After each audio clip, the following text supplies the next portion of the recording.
just to start with the big picture, that's what you need to do. You've got to take a look at your overall big picture. This is kind of an outline of my speech. Then objectives of succession planning. We need to have a discussion about emotions often get in the way because these are family-held circumstances, kind of key points. I'll share our story with you, and then questions, which actually, as Dave had said, is going to be at the very end.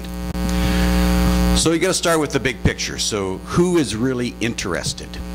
I mean, if you're looking at a family-held business and there's a couple of partners, perhaps there's 3 or 4 or 5 children involved, you know, male or female, you have to kind of get them involved at a very early age and make sure that they kind of understand what they're getting themselves into. As they spend more time at the business, then we also have to evaluate, are they capable or can they become capable? One of the other issues, and this happens with a lot of our customers as well, is the current owner ready and willing to give up control? Oftentimes that's not the case, and that can cause a lot of friction in a family-owned enterprise. So the objectives of succession planning are, first of all, to pass control of the business in a way that will ensure effective business leadership. This is not a situation where just because that you're the oldest of the next generation that you have an automatic right to take the reins. To efficiently and effectively distribute assets from older to younger generations. This can come in many different ways at many different times. And for us, it's always been to try to maintain and promote family harmony. Oftentimes, emotions get in the way. What does fair mean? One objective may be in conflict with another, and there must be a clear strategy with valuations and early and consistent communications. So fair doesn't always mean equal, and equal doesn't always mean fair.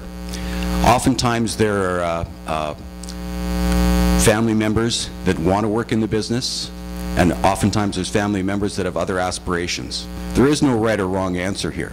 We have to make sure that we're trying to get the best situation possible for the next generation.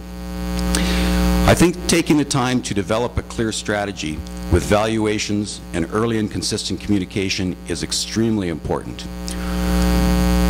We have oftentimes sat down as a family and talked about where we're going as a business, talked about acquisitions. That is something we do with all of our family members, whether they're involved in the business or not. Sometimes having an outside perspective can be of great value.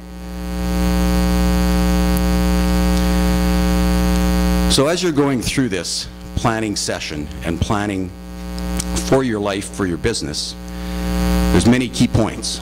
Number 1, keep it simple. Number 2, don't seek perfection. Number 3, pay close attention to all of the assumptions that are being made. Oftentimes we'll think that we know what's best, but do we? Have we really clearly targeted the goals that we want for the business to continue on into the future?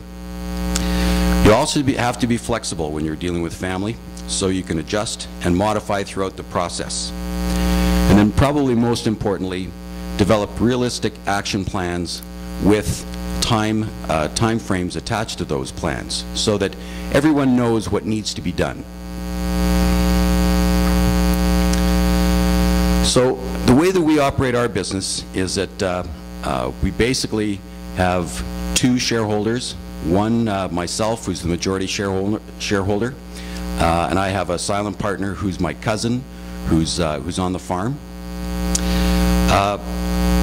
We started planning actually with, as it turns out, my eldest son, Sean. And it's not something that usually happens really this early, but the story is that when he was in grade 8, I took him with me to graduation. I took an MBA program through Queen's University that I was able to take while I was working, and it was a 2-year process. When he was in grade 6, he would sit down and read a 20-page, 30-page Harvard Business Review case study so that he could sit down and discuss them with me. He had always shown interest in business. So at graduation, he said to me, Dad, he said, I'd like to work in the business with you the way that you work with your father. Well, those are one of those days that as a father really kind of make your heart sing. Our business, Case IH dealership in Regina, is the third time that the Young family has had ownership in a Case or Case IH franchise in Regina. The third time when my father and I bought it together with the understanding that I would be the general manager from day one. My father and I had a lot of fun working together, and so it was even though we worked very hard, we also had that opportunity for great special time and great special moments, not lost on our son. So in grade 8, we actually sat down and started to plan out his career and his future. So we talked about things like university, budding athlete, and so we talked about things such as if you had an athletic scholarship at a lower grade school or a chance to go to the best business school you could go to, where would you go? He said, even at grade 8, that he would go to the best business school, and athletics would be something that would be more of a personal pursuit. As it turns out, he had an opportunity to go to Queens to attend the School of Business, which was my alumni for the MBA program that I completed, and he graduated in 3.5 years with honors at the age of 21 while he played football. The next stage that we had planned is that he would work outside the family business for 3 full years, and he did that. He worked at Farm Credit Canada 1.5 years as a commercial lender, 1.5 years in process management. And then at that time, just about 3 months before he was going to come into the business, before he'd given his notice, we actually went away on a 10-day trip to Agritechnica, and spent that time really ensuring that this is what he wanted, and as his mother kept reminding me, maybe something he was doing because he knew that it meant so much to me. And those are not easy conversations. Those are conversations that you have to ensure you have the time to talk through. And so we actually took that time, spent the time away, and really had the deep level of communication so that I was sure that this is what he wanted to do. So when he came into the business, now he had spent 7 summers working there, starting when he was 13 years old. So he had done all the dirty jobs, and he'd cut the grass, and he'd swept the floor, and he'd washed combines in the back shop for 4 years. So he had a good understanding of what's really required in the business, and he also had a good relationship with a lot of our key long-term employees. So he came in, and we started him off just in a training position, supporting our sales manager in Regina and our inventory manager, and just learning the process of ordering equipment, the process of how a deal goes through. He actually helped us a lot because of his background in farm credit, by knowing really that he had the best knowledge of anybody at the dealership of how financing occurred and how to handle that. So he came in with limited responsibility, but a great learning opportunity, and that worked very well. The plan was that he was going to do that for 3 or 4 years, and then he would get a position where he would either go into sales or perhaps be a branch manager.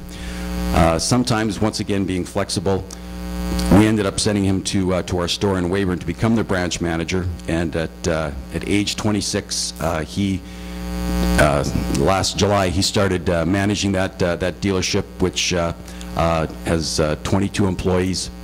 He's also taken over the service department because we had one gentleman doing both, and we decided it was too much.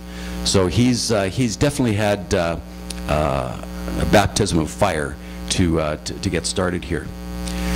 So our transition plan is adjusted. We actually the plan was that I was going to work till I was 65, and then we'd have a 5-year transition. I'm 58, It looks like our transition, he's going to stay in Weyburn for 4 years, give or take, and then he's going to come back to Regina, and we'll have a transition that'll probably take place a couple of years earlier, because I can see his passion is growing, his knowledge is growing, and he has the respect of our managers and our staff. So then one of the most important things is what I like to call fading away. You have to make sure that if you're going to be in a business like this, whether it's many of our farm operators or not, there has to be a time where all of a sudden somebody else is going to make the final decision. And we have that plan in place. It's going to happen probably when I'm about 62 or 63.